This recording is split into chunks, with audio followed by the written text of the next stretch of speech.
Hola chicos, ¿cómo están a todos? Buenas noches. Vamos a iniciar con nuestra clase de apoyo. Hoy es el tema que vamos a ver, la parte de músculos del dorso.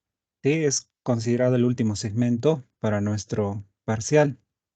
Bien, iniciamos entonces con los músculos del dorso.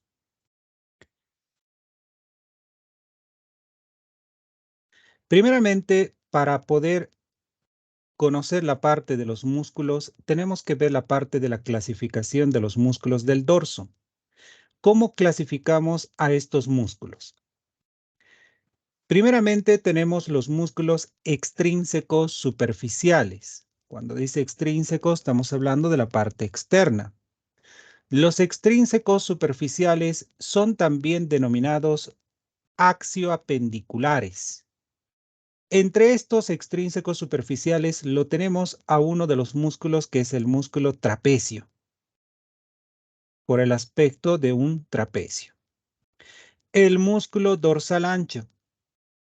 Este músculo dorsal ancho es considerado uno de los considerados importantes, ya que en la parte inferior también va a formar una fascia conocida, denominada como la fascia toracolumbar. Pero bueno, ahí tenemos al trapecio y al músculo dorsal ancho. Debajo de este músculo trapecio también lo encontramos al músculo elevador de la escápula por ambos lados y también al músculo romboides. Es decir, que tenemos al romboides, que es un músculo que se suele dividir en dos, el romboides mayor por abajo y el romboides menor por arriba, pero en conjunto es el músculo romboides. Por lo tanto, estos son los músculos llamados extrínsecos superficiales: trapecio, dorsal ancho, elevador de la escápula y el músculo romboides. Ahora, pasamos a hablar también de que la inervación de estos extrínsecos superficiales está a cargo de los ramos anteriores de los nervios espinales. Bien, luego, un poco más debajo, lo tenemos a los músculos extrínsecos intermedios. Los extrínsecos intermedios lo tenemos, por ejemplo, aquí lo podemos quitar, acá se ve el romboides, lo quitamos a este músculo y nos encontramos con el músculo serrato posterior. Esto que vemos acá son considerados el músculo serrato posterior superior y el músculo serrato posterior inferior. Estos dos músculos pertenecen a los extrínsecos intermedios. No olvidemos que este músculo serrato posterior superior y serrato posterior inferior también lo hemos mencionado en la parte de tórax, considerando que son músculos verdaderos de la pared torácica. Y sobre todo este músculo que es el serrato posterior superior, que si recuerdan está relacionado con un dolor crónico que son las fibromialgias, ¿no? Que causa un dolor crónico, ¿no? Es propioceptivo. Y bueno, ahora sí nos vamos a lo más importante. Nos vamos a ver los músculos profundos del dorso, que son llamados intrínsecos o también llamados propios del dorso. Estos músculos profundos del dorso se clasifican de acuerdo a sus capas en capa superficial, en una capa intermedia, en una capa profunda y en una capa profunda menor. Veremos cada una de estas capas. Ojo, un dato importante, también podemos decir que estas tres capas, capa superficial, intermedia y la profunda, están inervados por los ramos posteriores de los nervios cervicales, posteriores de los nervios espinales, ¿sí? Ramas posteriores de los nervios espinales, ¿sí? Ojo con eso. Bien, empezaremos por el primer músculo de la capa superficial. El primer músculo que vemos en esta capa superficial es el músculo esplenio. El músculo esplenio tiene las siguientes inserciones. Como puntos de referencia, lo tenemos al ligamento nucal. Si recuerdan, el ligamento nucal se extiende desde la protuberancia occipital externa, que está en el hueso occipital, hasta el proceso espinoso de la vértebra C7. Hasta ahí se extiende el ligamento nucal. Estamos hablando primeramente puntos de referencia. Desde el proceso espinoso desde la C7 hasta el proceso espinoso de la T6. Este es el punto de referencia para ver su primera inserción. Por ejemplo, también podemos decir que el músculo esplenio tiene dos porciones, es decir, un esplenio de la cabeza y el esplenio cervical o el esplenio del cuello, que lo denomina. Ahora, empezaremos por el esplenio de la cabeza. ¿Cuáles son las inserciones? El esplenio de la cabeza se inserta en el ligamento nucal, que está a nivel del proceso espinoso de la C7 hasta el proceso espinoso de la T4. Y desde acá, este músculo empieza a ascender oblicuamente hacia arriba para terminar insertándose en el proceso mastoides y en el tercio lateral de la línea nucal superior. Ahí es donde termina insertándose este músculo llamado esplenio de la cabeza. Luego, tenemos al músculo esplenio cervical, que se encuentra un poquito más lateral. El esplenio cervical es aquel que se origina en el ligamento nucal y en los procesos espinosos desde la T4, T5 hasta la T6. Desde el ligamento nucal hasta la T6. Y de ahí este músculo empieza a ascender oblicuamente para insertarse distalmente en el proceso transverso de la vértebra. Repito, proceso transverso de la vértebra C1 en la C2, C3 y C4. Entonces, ahí podemos ver, por ejemplo, su inserción distal. Entonces, ahí tenemos a estos dos músculos que son muy importantes de estas dos porciones, ¿no? El esplenio de la cabeza y el esplenio cervical. Para recordar, este músculo esplenio está inervado por los ramos posteriores de los nervios espinales. Este músculo esplenio, cuando realiza la acción unilateral de un solo lado, produce un movimiento de flexión lateral del cuello y rotación de la cabeza hacia el lado de los músculos activos, cuando es de un solo lado. Pero también cuando realiza una acción conjunta, es decir, puede ser el lado derecho con el lado izquierdo, una acción bilateral, también puede llegar a producir una extensión de la cabeza y del cuello. Entonces, el músculo esplenio es considerado también uno de los más importantes en la capa superficial. Y ojo que es el único músculo de la capa superficial. Pasamos un poquito más abajo, que es la capa intermedia. La capa intermedia está formado por los músculos erectores de la columna. Si vemos en la imagen, como pueden ver, aquí lo tenemos al músculo que habíamos mencionado, que es el esplenio. Entonces acá tenemos al esplenio de la cabeza y el esplenio cervical, que si ven de ambos lados tiene la forma de la letra B, ¿no es así? Esplenio de la cabeza y esplenio cervical. Debajo de este esplenio, debajo del esplenio, lo tenemos a la capa intermedia. No se olviden que el esplenio es el músculo que forma la capa superficial y debajo está la capa intermedia, o sea que está formado por estos músculos llamados erectores de la columna. Ahora, el músculo erector de la columna es en realidad un solo músculo. Como pueden ver en este pequeño gráfico, es un solo músculo. Este músculo es aquel que se va a originar en la parte inferior, ¿sí? Como pueden ver. Pero a medida que va ascendiendo, empieza a ramificarse como tres fibras importantes, podríamos decir, donde nacen estos tres músculos.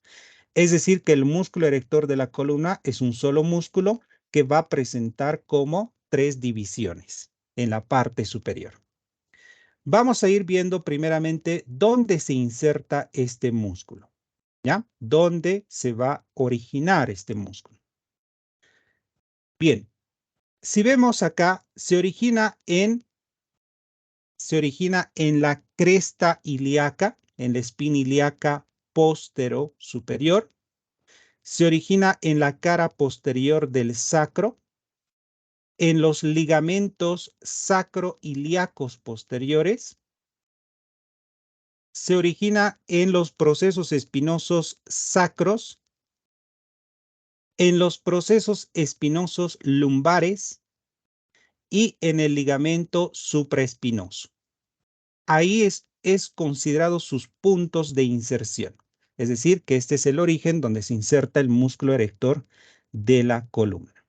Y de acá va a empezar a ascender y dividir en 3 fibras que habíamos indicado, que son el músculo espinoso, como podemos ver acá.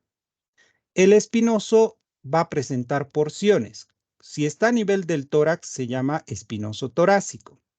Si llega a nivel cervical, a nivel del cuello, se llama espinoso cervical. O sea que si vemos dónde se insertan estos espinosos, como el nombre dice, espinoso, se va a insertar en las caras laterales de los procesos espinosos.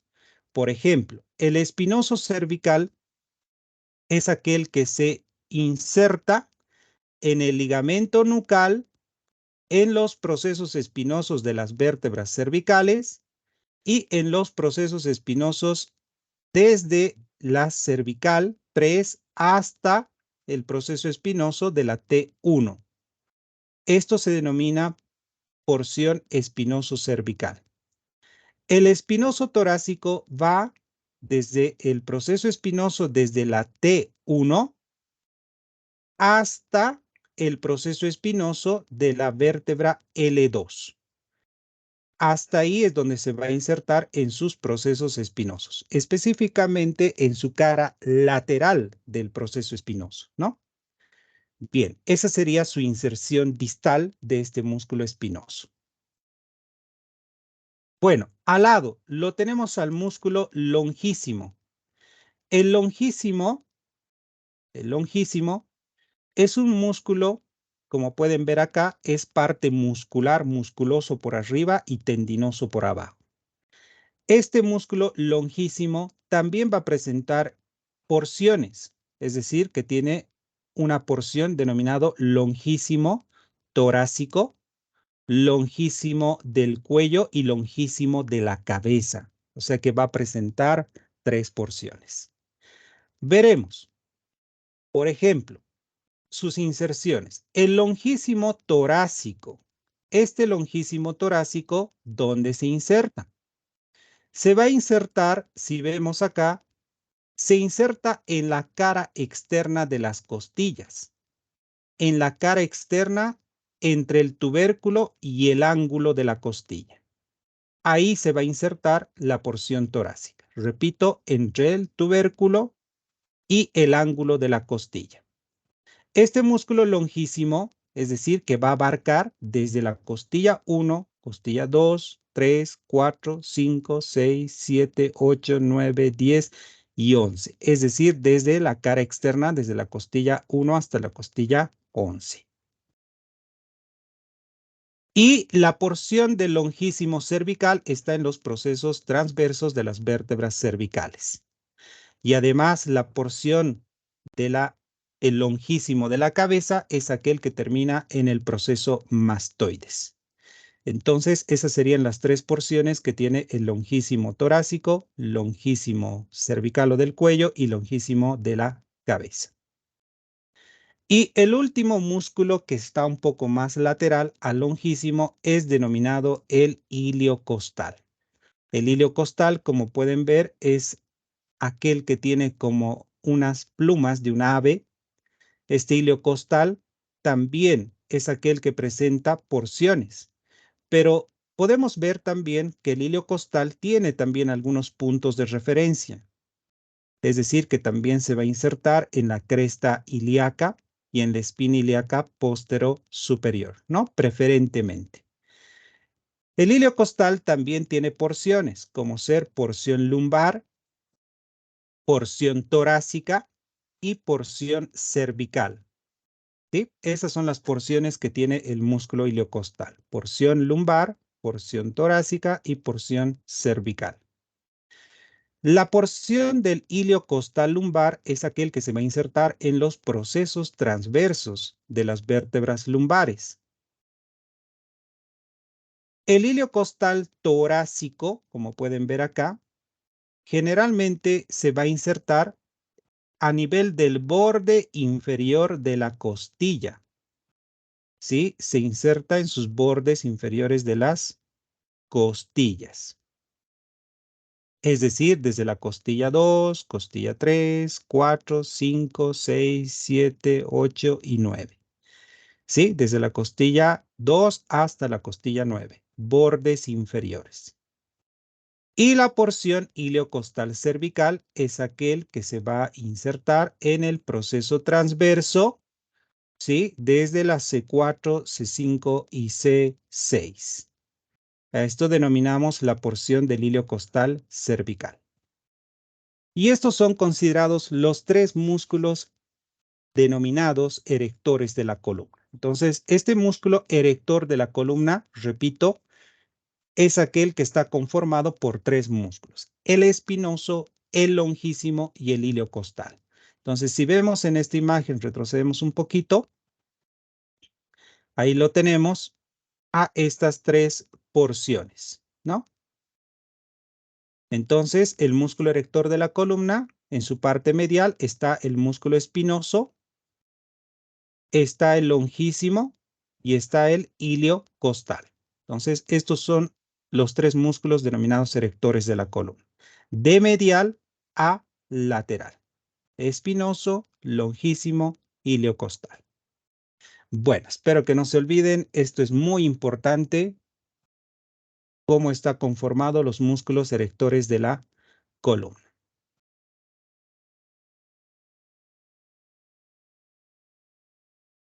Bien, ¿qué acción tienen los erectores de la columna?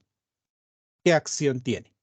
Realiza cuando se contrae unilateralmente, es decir, solo del lado derecho o del lado izquierdo, produce este movimiento que es flexión lateral de la columna vertebral, si es unilateral. Pero si es bilateral, se contrae del lado derecho y lado izquierdo, entonces nos produce un movimiento de extensión de la columna. Esos son los dos movimientos principales que tiene estos erectores de la columna. Cuando actúa unilateral y cuando actúa bilateral. Bien, ahora sí, nos vamos a la capa profunda. La capa profunda está formada por los músculos transverso espinosos. ¿Por qué se denomina transverso espinosos? Porque va desde el proceso transverso al proceso espinoso. Entonces, la capa profunda en realidad está formada por tres músculos también. El primero es aquel denominado semiespinoso. Este músculo semiespinoso es un músculo importante y punto de referencia. ¿Por qué? Porque si nosotros lo quitamos a este músculo, que es el semiespinoso, ¿sí? Repito, lo quitamos, lo cortamos, lo seccionamos al semiespinoso. Debajo de este músculo lo encontramos al triángulo suboccipital. O sea, encontramos un tesoro que es importante, el triángulo suboccipital, debajo de este músculo. Así que eso es un gran punto de referencia que vamos a hablar posteriormente. El músculo semiespinoso que lo están viendo acá, ¿qué función, qué acción tiene? Extiende la cabeza, el cuello y el tórax. Extiende la cabeza, el cuello y el tórax, ¿no? Punto de referencia, ¿no? En su acción. El semiespinoso es aquel que se va a originar en el proceso transverso. Proceso transverso de las vértebras cervicales, que abarcan desde la C4 hasta el proceso transverso de la vértebra T12. O sea, un poquito más abajo, ¿no? Según la imagen. Repito, desde el proceso transverso, desde la C4 hasta la T12. Eso es lo que abarca en su punto de origen. Y luego este músculo empieza a ascender para insertarse en el proceso espinoso de las vértebras torácicas y cervicales. Y finalmente va a terminar insertándose en la línea nucal superior del hueso occipital. Y así es como se va a formar se va a insertar el músculo semiespinoso. El músculo semiespinoso, ya saben, es un músculo muy importante, considerado el superficial de la capa profunda, considerado el superficial. ¿Por qué? Porque debajo de este semiespinoso lo tenemos a un músculo que se denomina el multífido. El multífido, como pueden ver acá, es un músculo que estuviera como enrollado. Ese músculo denominado multífido es estrecho por arriba y es ancho y voluminoso por la parte de abajo. El multífido, ¿qué acción tiene? Estabiliza las vértebras durante movimientos locales de la columna vertebral. Estabiliza las vértebras. Esa es su acción principal. El multífido, ¿dónde tiene su punto de inserción? Su origen. Se origina en la parte inferior, es decir, que se origina en la espina ilíaca posterior-superior. Se va a originar en el ligamento sacroiliaco posterior, en la cara posterior del sacro y en los procesos mamilares de las vértebras lumbares. ¿Sí? Ojo con eso, en los procesos mamilares de las vértebras lumbares, ¿no? Es considera uno de los músculos que va a estar en estos procesos importantes. Entonces, su inserción está en la espina ilíaca superior, ligamentos sacroiliacos posteriores, cara posterior del sacro y los procesos mamilares de las vértebras lumbares. Entonces, aquí es donde va a originarse este músculo multífido y de acá es donde este músculo va a empezar a ascender para luego insertarse en, por ejemplo, se va a insertar en el proceso transverso desde la vértebra T1 hasta la vértebra T3. Repito, proceso transverso de la T1 hasta la T3. Y a nivel cervical, en el proceso articular desde la C4 hasta la C7. Esos serían sus puntos de inserción del músculo denominado multífido. Además, podemos decir que el multífido también va a extenderse, como pueden ver, hasta 2 o 4 segmentos superiores a su inserción. Bien, ese es el músculo multífido. No se olviden que es un músculo estrecho por arriba, por la región cervical, y es amplio, ancho por la parte inferior a nivel sacrolumbar. Bien, debajo de este multífido, si nosotros diseccionamos, debajo y en su parte lateral, encontramos a los rotadores, que se consideran como una capa profunda en relación de los transverso espinosos, ¿no? Entonces, este es el orden para encontrar a estos músculos. El semiespinoso como superficial, debajo como capa media a los multífidos y debajo a los rotadores, como considerados como capa profunda de los transverso espinosos. Los rotadores, como pueden ver acá, se dividen en rotadores largos y rotadores cortos.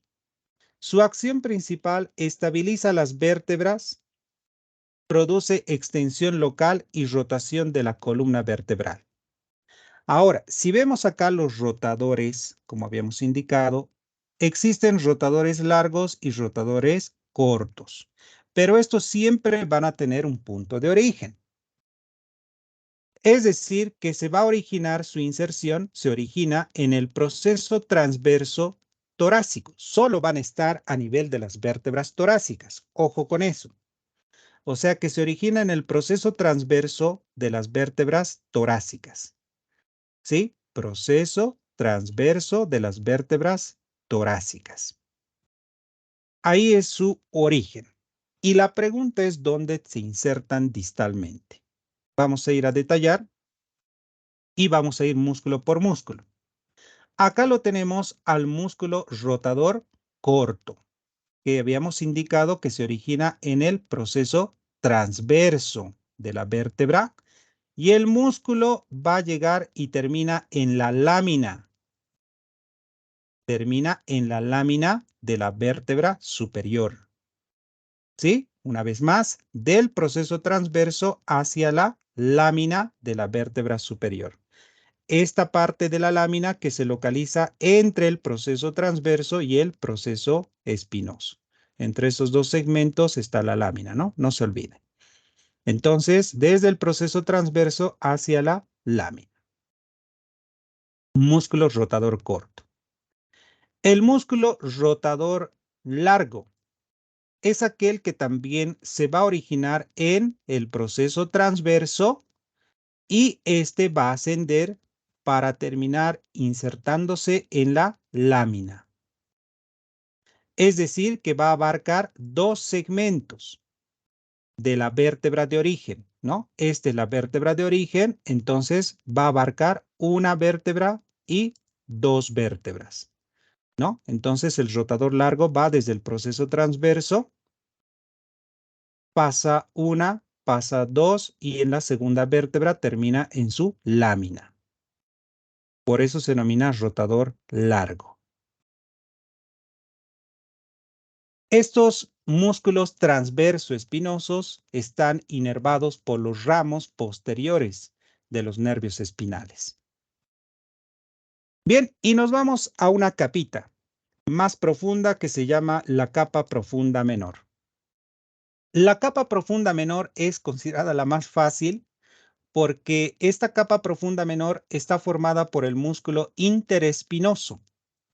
El interespinoso se puede localizar en la región cervical, como vemos acá, o en la región lumbar. Cervical o lumbar. Ambos, ¿no? En realidad. El interespinoso es aquel que tiene las siguientes inserciones. Se origina en el proceso espinoso superior de una vértebra y termina en el proceso espinoso inferior de la otra vértebra. O sea que si se ponen a pensar, ahí lo tenemos, va desde el proceso espinoso superior de una vértebra al proceso espinoso inferior de una vértebra. Por eso se llama músculo interespinoso, ¿no? Y ahí tenemos las vértebras lumbares que si ven tienen la forma de una hacha, ¿no? Así que ahí tenemos las vértebras lumbares desde un proceso espinoso al otro proceso espinoso. Entonces así recibe el nombre de músculo interespinoso. Están inervados por los ramos posteriores de los nervios espinales y su acción produce extensión y rotación de la columna. El siguiente músculo es llamado intertransverso. El intertransverso también se localiza en dos regiones, en la región de las vértebras cervicales y en la región de las vértebras lumbares. Como dice el nombre, intertransverso. O sea que va desde un proceso transverso superior al proceso transverso inferior, ¿no? Bastante sencillo. De un proceso transverso superior al proceso transverso inferior de otra vértebra. Músculos intertransversos, ¿no? Ahí también tenemos los cervicales, desde un proceso transverso al otro proceso transverso. Intertransversos. Están, ojo con este intertransverso es considerado uno de los músculos que está inervado por los ramos posteriores y ramos anteriores de los nervios espinales, una combinación. Y la acción produce flexión lateral cuando es unilateral y cuando es bilateral estabiliza la columna vertebral. Y tenemos al último grupo, que son los elevadores de las costillas. Estos generalmente están en la región torácica, ¿no? Elevadores de las costillas. Estos elevadores de las costillas, su origen está en el vértice del proceso transverso, desde la vértebra C7 hasta la T11. ¿Sí? Repito, desde el vértice del proceso transverso, desde la C7 aproximadamente, o T1, hasta la T11. Y de acá el músculo llega y termina insertándose entre el tubérculo y el ángulo de la costilla. Entre el tubérculo y el ángulo, ¿no? Desde el vértice del proceso transverso hasta la costilla que se localiza entre el tubérculo y el ángulo. Entonces, así se consideran estos los músculos elevadores de las costillas, y estos elevadores también los hemos ido mencionando en la parte de los músculos, ¿no? Del tórax. Están inervados por los ramos posteriores de la C8 a la T11. Su acción elevan las costillas durante elevan las costillas y ayudan en la respiración, y también producen flexión lateral de la columna. Estos son considerados músculos de la capa profunda menor, interespinoso, intertransverso y los elevadores de las costillas. Bien, ahora sí, hemos ido viendo ahí todos los músculos, viéndolos. Ahí tenemos los extrínsecos, superficiales, los extrínsecos de la capa intermedia y los profundos, que los hemos ido viendo, ¿no? Entonces, hemos ido viendo las capas, ¿no? Bien, ahora sí nos vamos a la parte de sus movimientos que producen, ¿no? Ahí tenemos, por ejemplo, los músculos que producen movimiento en las articulaciones intervertebrales, por ejemplo, que producen flexión, como pueden ver en la imagen, como ser el esternocleidomastoideo. Tenemos los escalenos y el largo del cuello. Producen flexión. Que producen extensión, que hacen este movimiento. ¿Qué músculos producen extensión? Tenemos al semiespinoso cervical, el esplenio cervical y elevador de la escápula. Tenemos a los esplenios, a los multífidos, al longísimo, al semiespinoso de la cabeza y al trapecio. Entonces son músculos, en realidad 7 músculos que producen extensión. Flexión lateral, que producen flexión lateral. Tenemos pues unilateral, que produce acción unilateral al ilio costal cervical, al longísimo de la cabeza y cervical, al esplenio de la cabeza y cervical, intertransverso y escalenos, ¿no? Y los que producen rotación, no mostrados, no se muestran en la imagen, que producen una acción unilateral son los rotadores, semiespinoso de la cabeza, cervical, multífido y esplenio cervical. Bien, esos son músculos que producen movimientos a nivel de la parte cervical y de la cabeza. Que producen músculos, que producen movimientos de las articulaciones intervertebrales a nivel torácico y a nivel lumbar. ¿Qué músculos producen flexión? Es decir, este movimiento. ¿Quiénes van a producir? Primeramente, tiene que el paciente estar en una posición de extensión, como tenemos en la imagen. Cuando el paciente está en una posición de extensión, para producir un movimiento de flexión, tiene que contraerse el músculo recto anterior del abdomen, el músculo psoas mayor, ¿no? Y de esa forma se produce el movimiento de flexión. Para producir la extensión, entonces el paciente tiene que estar en posición de flexión. Y para producir una extensión, necesita de los músculos erectores de la columna, del multífido y del semiespinoso torácico, ¿no? Y en algunas ocasiones del glúteo mayor, y de una posición de flexión produce una extensión. Que produce flexión lateral y rotación. Por ejemplo, flexión lateral. ¿Quiénes producen flexión lateral? El esplenio, el esternocleidomastoideo, el romboides, el serrato anterior, el oblicuo externo, su parte anterior, el oblicuo interno, su parte externa, el cuadrado lumbar o cuadrado de los lomos, el oblicuo interno, su parte anterior, el glúteo medio, el glúteo mayor, son aquellos que producen flexión lateral. ¿Que producen rotación? Bueno, tomando en cuenta el lado opuesto, tenemos al esternocleidomastoideo, el esplenio, el transverso espinoso, que los conocemos, el oblicuo externo, el iliocostal y el longísimo, y el oblicuo interno. Son aquellos que producen rotación. ¿Sí? Muy bien.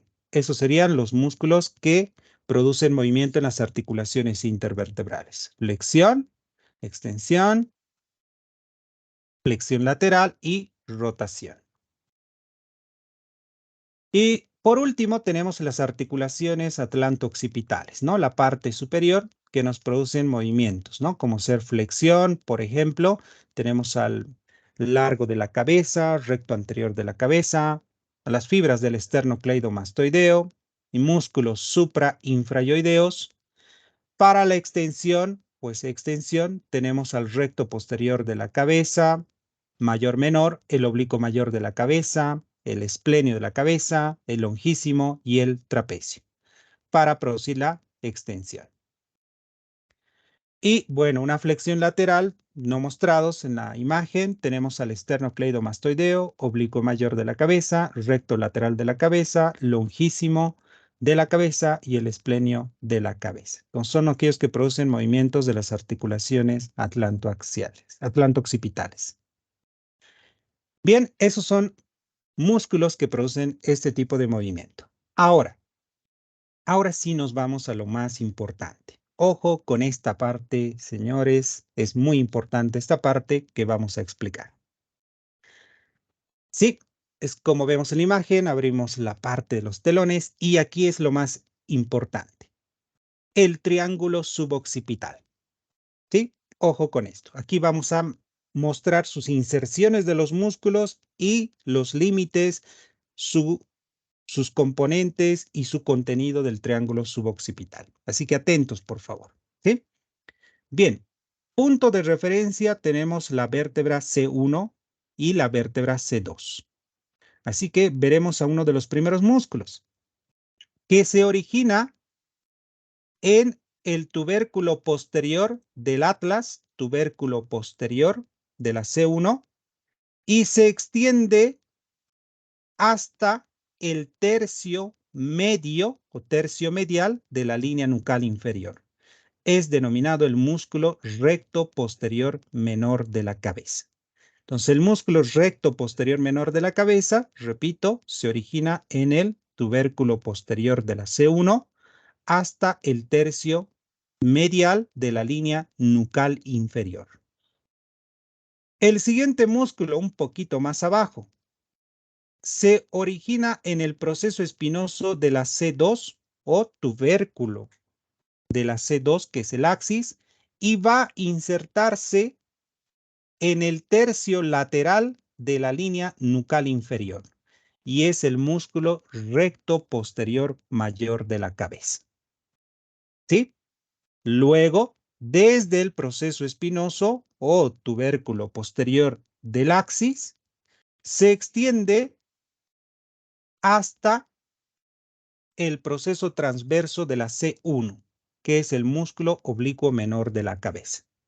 Entonces, desde el proceso espinoso de la C2 al proceso transverso de la C1, se llama el músculo oblicuo menor de la cabeza. Y desde acá, desde el proceso transverso de la C1, miren, desde el proceso transverso de la C1, este músculo asciende y pasa a la línea nucal inferior para llegar al espacio que está entre la línea nucal superior y la línea nucal inferior. O sea que este músculo es el oblicuo mayor de la cabeza, repito, que termina insertándose en el espacio entre la línea nucal inferior y la línea nucal superior. Y así estos cuatro músculos se consideran los cuatro músculos principales del triángulo suboccipital. Los cuatro músculos principales del triángulo suboccipital. Y como verán, ahí se forma un triángulo, que es el triángulo suboccipital. Y el triángulo suboccipital está delimitado, ojo, está limitado por las siguientes estructuras. El límite superomedial, que es este de color rojo, el límite superomedial está formado por el músculo recto posterior mayor de la cabeza. El límite inferolateral está formado por el músculo oblicuo menor de la cabeza. Y el límite superolateral está formado por el músculo oblicuo mayor de la cabeza. Y estos tres límites, repito, forman el triángulo suboccipital. ¿Sí? Entonces, no se olviden los límites, por qué músculos están formados. ¿Sí? No se olviden, límite superomedial, recto posterior mayor de la cabeza, inferolateral, oblicuo menor de la cabeza, y el superolateral por el oblicuo mayor de la cabeza. Bueno, como ya tenemos los límites, tenemos que ir a ver el suelo. ¿Por qué está formado el suelo del triángulo suboccipital? Está conformado y formado por la membrana atlanto-occipital, ¿sí? Por la membrana atlanto-occipital posterior y el arco del atlas, ¿sí? El arco posterior del atlas. Entonces ahí tenemos la membrana que forma el suelo, ¿sí? Ahora, nos vamos a ver su contenido, lo más importante del triángulo suboccipital, su contenido. ¿Qué contiene este triángulo? Contiene a una arteria, que si recuerdan, es una arteria que va a pasar por el foramen transverso de las vértebras cervicales y es denominada la arteria vertebral. O sea que el contenido del triángulo suboccipital es la arteria vertebral y un nervio denominado nervio suboccipital. Entonces, el contenido del triángulo suboccipital es la arteria vertebral y el nervio suboccipital. Y el techo. Tiene que tener un techo que recubre todo este triángulo. Y el techo que recubre y tapa todo este triángulo es nada más que el músculo semiespinoso. ¿Sí? ¿Recuerdan? Habíamos visto que el músculo semiespinoso debajo está el triángulo suboccipital, ¿no? Entonces el techo está formado por este músculo semiespinoso. Bien, ahora nos vamos a sus nervios. Como verán, lo abrimos al músculo, mire, lo abrimos al músculo, lo diseccionamos, lo separamos al músculo y podemos ver a los nervios. Ahí tenemos al nervio suboccipital, que se origina de la C1. Luego lo tenemos al nervio occipital mayor, que es aquel que pasa por debajo del oblicuo menor de la cabeza, el occipital mayor, que se origina de la C2.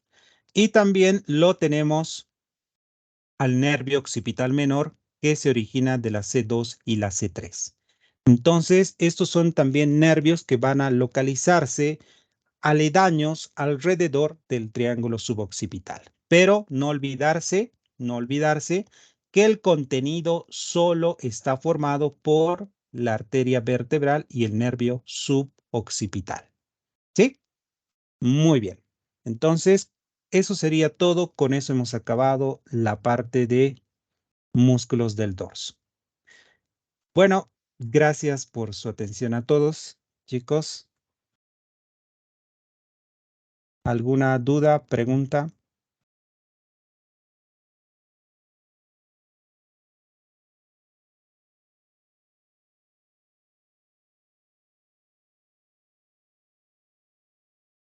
¿Ninguna? Muy bien. Bueno, chicos, gracias y buenas noches a todos. Nos vemos, chicos, hasta otra oportunidad. Hasta luego, chicos. Buenas noches. Hasta luego, doctor. Gracias, doctor. Hasta luego, profe. Hasta luego, doctor. Hasta luego, doctor. Hasta luego, chicos. Gracias. Hasta luego.